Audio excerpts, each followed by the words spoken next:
Textiles tell a story. In this particular instance, they tell the Levi Strauss story.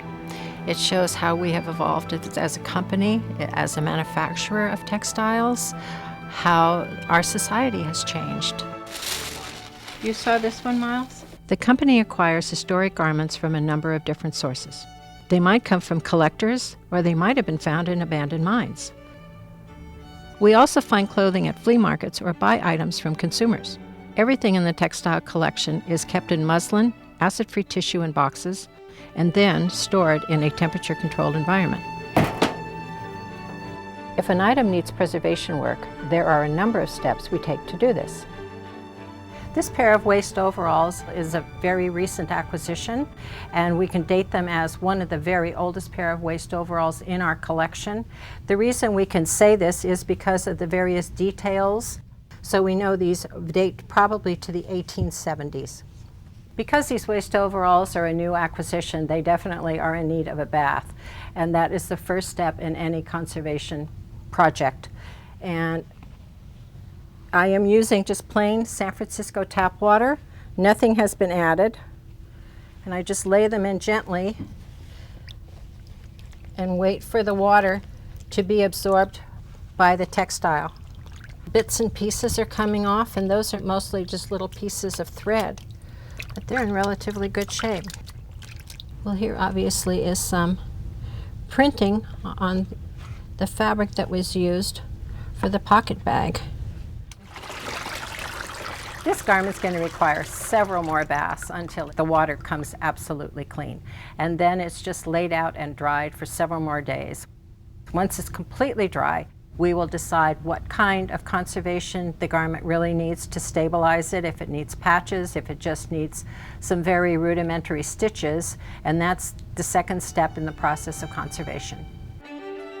I'm going to start a conservation process on this particular shirt.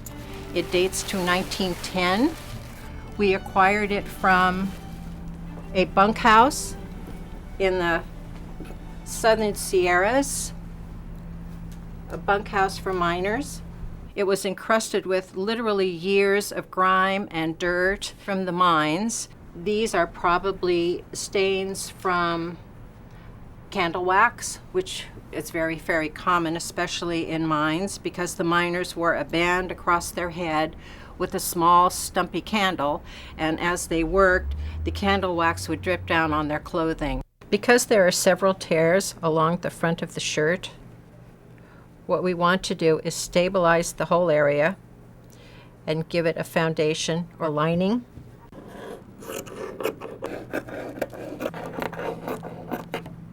Taking our muslin now, putting it underneath, positioning it so all the areas that need to be patched will be covered.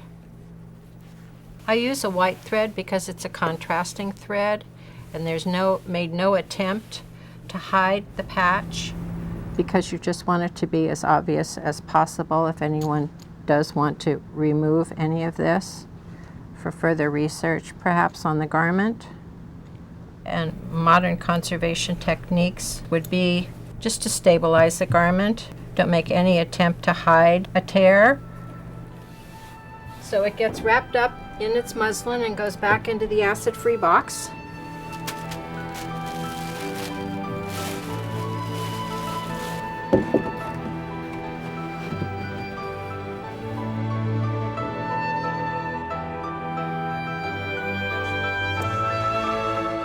This garment is an example of conservation that has been done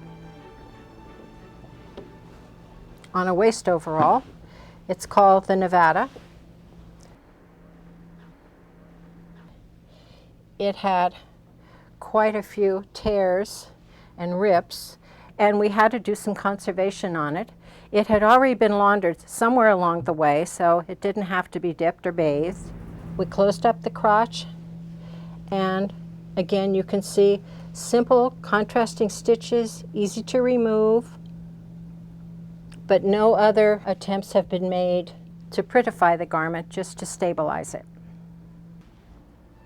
When you put the whole picture together, you can actually read into a garment by the drape of it or the little details that it leaves behind. You can see where his knee was. You could see if he rode a horse for 10 hours, 18 hours a day. He was the working man, whether he was a miner, whether he was a laborer, a farmer, a rancher, or a railroad engineer.